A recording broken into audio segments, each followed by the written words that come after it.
Warriors Unite! Back with another episode of Vigor Warriors 2 in the 1% Club. Hope you guys are doing well today. Hope you guys are conquesting yourselves and conquesting things around you. It's great to always be with you guys, and thank you guys for the comments. Thank you guys for the likes. Thank you guys for donations. Thank you guys for a lot of great topics and ideas. You guys are coming so fast with them, it's hard for me to catch up a little bit. I'm going to try to catch up as much as I can. We have some great ideas coming through the pipeline here, but let me do some shout outs first, and we'll talk about marriage. And is it marriage good for SR? Let's talk about that. All right, so Lykkos, thank you, my friend. I am Shamar, thank you. 1,000 days, tremendous, my friend. Keep it up, keep it up.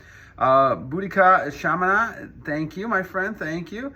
Moses Melo, thank you. Cameron Vaughn, as usual, Cameron, thank you. Alberto Medina, thank you. On the boosters, it says 166 here. I'm sure it's higher than that, but great job on the boosters. Keep it up. Andrew McNeils, thank you. Kizkiyahu, thank you. Arcangel 7946, thank you. Voice to Skull, thank you. Periellbrown, thank you. God's Gladiator, thank you. John Jennings, as always, thank you. Buddika Chaminda again, thank you. Lykkos again, thank you. Bobsmith, Capitalt, and Davioni, thank you. Ismael Sanchez, thank you. Yisrael Yehuddah, thank you. Frederick Gray, thank you. Rob, Curvy Shrine, thank you. Curvy Shrine, thank you, my friend. Hardmode King, thank you. Righteous Pleasure, Moy Hernandez, and Info for you, thank you. Thank you guys so much for your comments, and I appreciate all those, and you guys are wonderful. And please keep sending comments and ideas forward that we can kind of talk about. All right, so we're going to talk about some ideas here. Knowledge Berakah had a question about this. Hizkiyahu also had a question about this, talking about these type of things. The question comes back down to, is it marriage good for SR? Now, Vigor Warriors 2 has been married over 30 years, 31 years, and so I'll talk from experience a lot here, but also just from things that I have learned, read, looked at, different things over time, and give you my perspective on this as time goes on as well. So, obviously, when you're having children, that, as we've always said, that's the time that you should be releasing your energy, because all that stuff that's in there. And we'll talk about a special type of thing, talking about components of semen. But when you're talking about things like calcium, glucose, magnesium, potassium, lithium, high protein, lecithin, zinc, dopamine, all those type of things within that, it's no wonder why you can have a child based on your semen and your seed that you're providing. And this is important in God's world and God's purpose, to be able to have children and procreate. This is how we continue the population and the generations to come after that. And so, as you do that, you're basically going ahead and giving that woman the seed, the amount of energy she needs to have that child. And that's a wonderful thing. So we have Vigor Warriors 2 has had 3 children, wonderful children, God blessed, and have a wonderful wife. All that is wonderful. And it's been great, and we did that. So the thing is that as time goes on, there's no reason in my mind, and this is my mind, that you cannot still use semen retention for marriage. In fact, it does help the marriage a lot. And we'll talk about this a little bit in many ways, but the idea is that you are becoming a very attractive person again on SR. You're not draining yourself. So let's think of this situation if you're married, but you're releasing all the time, releasing whether it's to your wife or whether it's to pictures, which we see a lot of that happening nowadays too. And so you're releasing all that. You're becoming less of that person because you're losing all your energy. So your ability to protect and provide has to go down.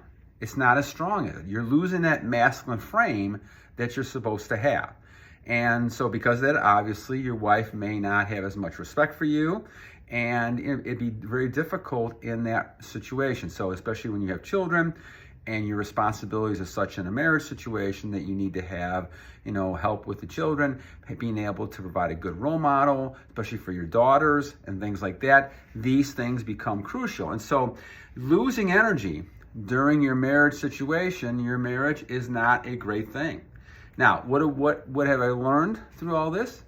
is you can basically still have intimacy without releasing. And now the chi that is talking about, when I looked it up and kind of looked at some information on this, talking about sex without emission.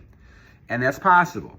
And I think that Knowledge Berakah was talking about is, are you weaker, right, if you're releasing? You're weaker when you're releasing. You're not weaker if you're having intimacy and intercourse with your wife, if you are basically not releasing. Now, I realize that this is not an easy thing, especially after all these years you've been taught to release all the time. But the thing is, if you can do this, and I think this is what a lot of the old ancient teachings have taught us, and I'm kind of looking at this, is talking about this fact that you're able to have intercourse without actually releasing. And I've experienced that many, many times, and I think that's something that can be very powerful for both you and actually your wife as well. And Hakai is talking about, does a wife also age in reverse? Well, yes, women with semen retention can do the same type of thing.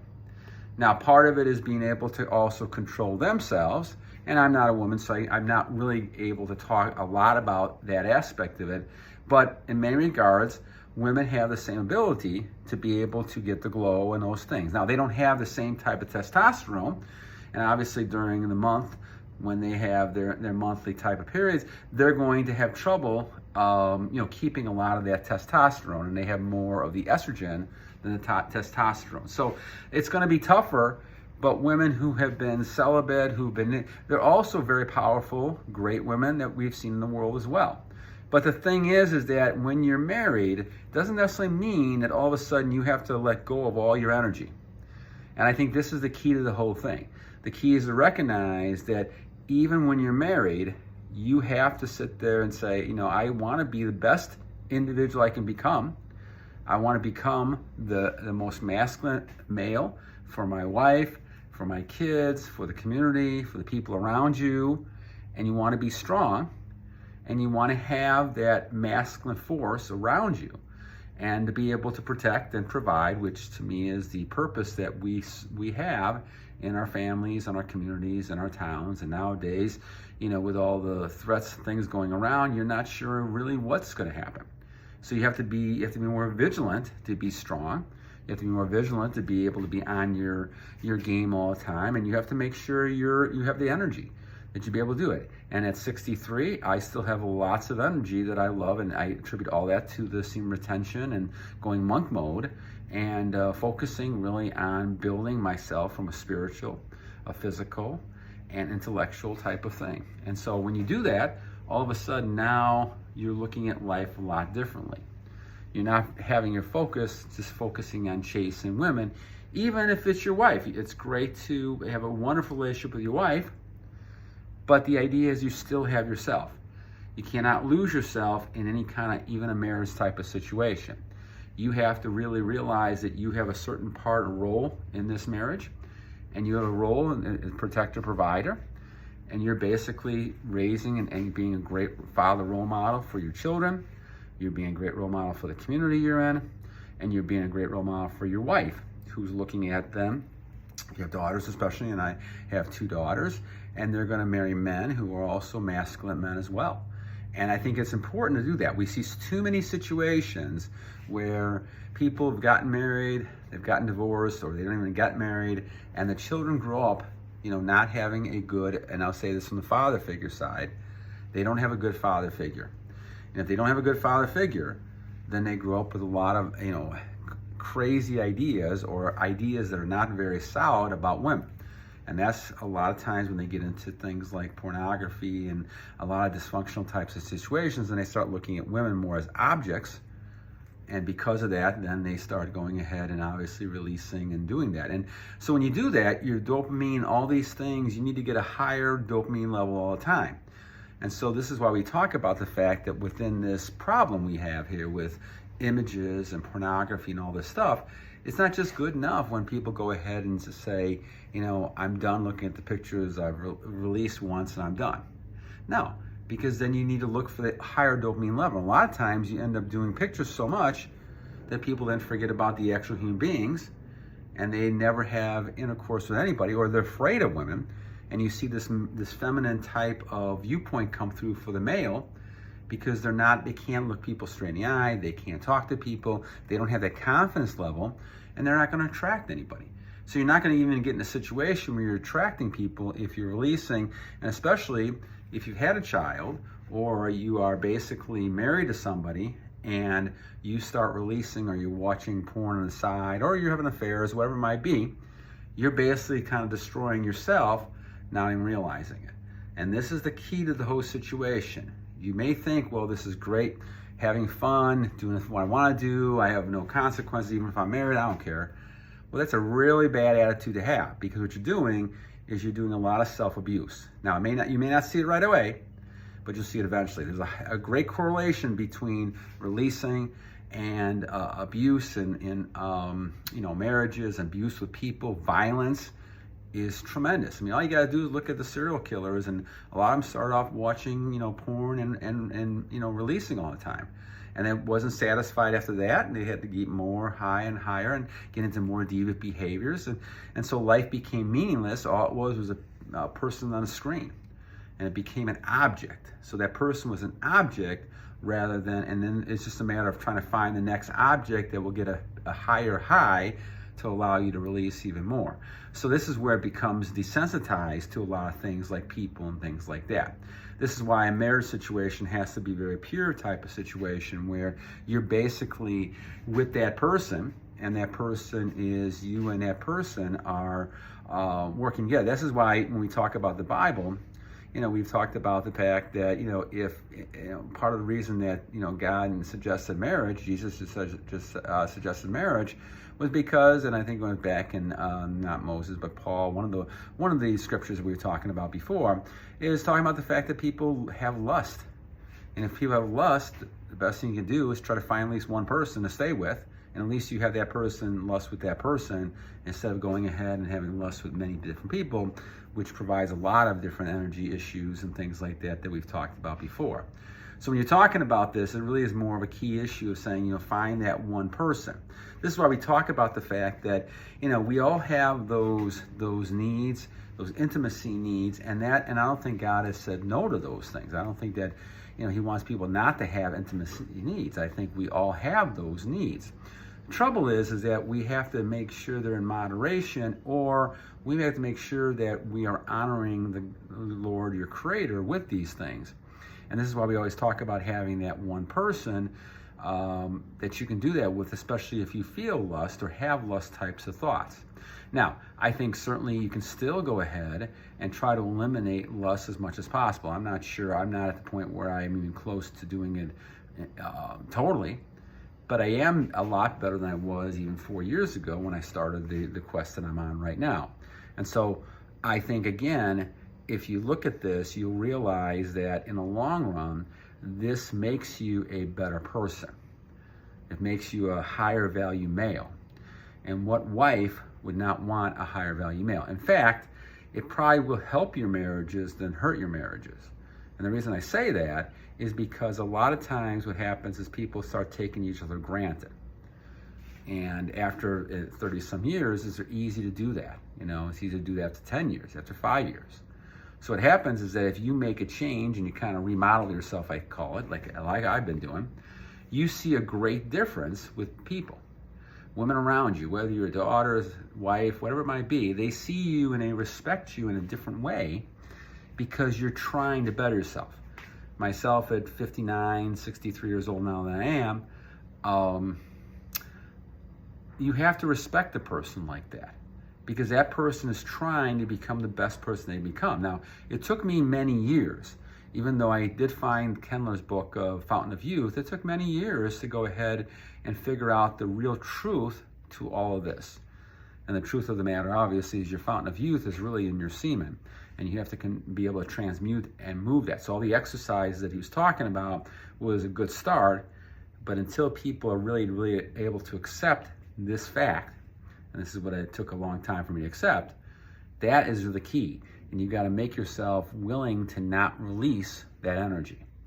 And so if you're in a marriage situation and you figure this out, well, then obviously you're going to have to go to the aspect of trying not to release while you're having intercourse. And it's happened. I've seen it. I've done it many times. I've seen it many times. You can do it.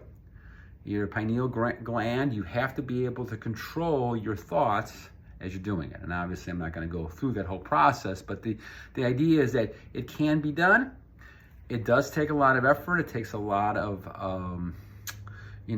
thinking and being able to control your situation. But again, as you're learning to control yourself, the man who can control himself becomes very successful in things he does. And people respect that. So again, this, in my mind, even though people may think of it from the outside saying, oh man, if you can't release, what good is, the marriage is not going to last. It's not going to be good. I don't think that's necessarily the case. I think that if you are holding in and you're able to transmute that, you become a higher value male. And because of that, your wife and family members and friends, they respect that a lot more. All of a sudden, they look at you differently again. And in many cases, I've seen cases where the romance started to steam up again because the wife saw the husband back in a different way, not just as a husband that she kind of took for granted or got bored with. All of a sudden, now this person looks great. And of course, if you're looking good and you got attraction, even though you're a married person, that attraction is noticed by your wife. And your wife now feels proud and happy, or that she has picked someone who is a very attractive male to other females. Now, of course, like in my case, this is more flattery than anything else because it never happened to me when I was younger. But the thing is that it does then present some images for that wife to say, okay, this person is somebody who has now put themselves in a role. They are be very, very attractive type of person. And that, that gives them obviously some way to think, okay, this is somebody that I can be proud of, but also in the other sense, this is a person, well, I've got to step up my game a little bit now too, because my husband is going ahead and being that strong male, and obviously a lot of females are giving him attention, and if I don't do it one day, who knows, what would happen if we were no longer together. So the thing, those things happen. Now, of course, that would never happen. But the thing is, you never know what happens. You never know what happens. And so women kind of think that way a lot, that they don't want to lose their husband to another female. And so, you're now looking at becoming a better image of yourself. And that's always a very positive thing. All right, so I hope this answers some of these. I'm going back to the questions here. Knowledge Berakah talked about, are you weaker with sex with your wife? I don't think so. If you can have sex without emission, the whole key we always talk about, warriors, is the fact that it always goes back down to the release of the energy. There is a lot of ancient types of things that we talk about and secrets and talking about the people who've taught this before and looking at this is that if you can have sex without emission, is a lot different than sex with emission. Obviously, sex with your wife is a lot different than watching images as well, because you go to the mind, the dopamine with the mind, thinking about the image and picture that only lasts for a few minutes and is gone. Those type of things you have to kind of look at. And obviously the fantasy is a lot different than the reality type of situation. So when we really look at the situation, it's important to realize you can still have a lot of intimacy. You just have to make sure that you're controlling yourself, which is the same case in everything we've talked about. The more you learn to control yourself, the more successful you're going to be. All right, so does a wife also age in reverse? We've talked about that a little bit too, so I appreciate that. And I think we've kind of covered everything with this topic. All right. Okay, so anyway, the bottom line to me is that I think SR actually is good for marriage because it heightens your level, makes you a higher value male, and there's a lot of good advantages of that. And obviously, from a health standpoint, you're living longer. Your wife's going to be happy about that. You're more healthier. You're more attractive. She's proud of that type of thing, and maybe a little bit jealous at times as well, which is not always that bad. And all these type of things are positive things. You're succeeding more, you're more successful. All these things are things that are positive. So this goes back to the idea that when you're married, it's very easy to fall into ruts and take each other for granted. But if you become that strong male and you continue on your goals, no matter if you're married or not, you're gonna be a higher level value person. and you're going to be able to achieve more and gain a lot more respect as you go through. So, all right, my friends, I hope you enjoyed this one. We'll talk about feeling a lot energy. I think Out of Time was asking about, do you feel a lot of energy on SR? We'll talk about why you do the next time. But until then, 2 things I always leave you guys with. 1, every day is a new day to a great warrior, and you guys are all great warriors. And number 2, guys, we have to always continue to battle on! Have a great day, my friends. God bless you guys, each and every one of you.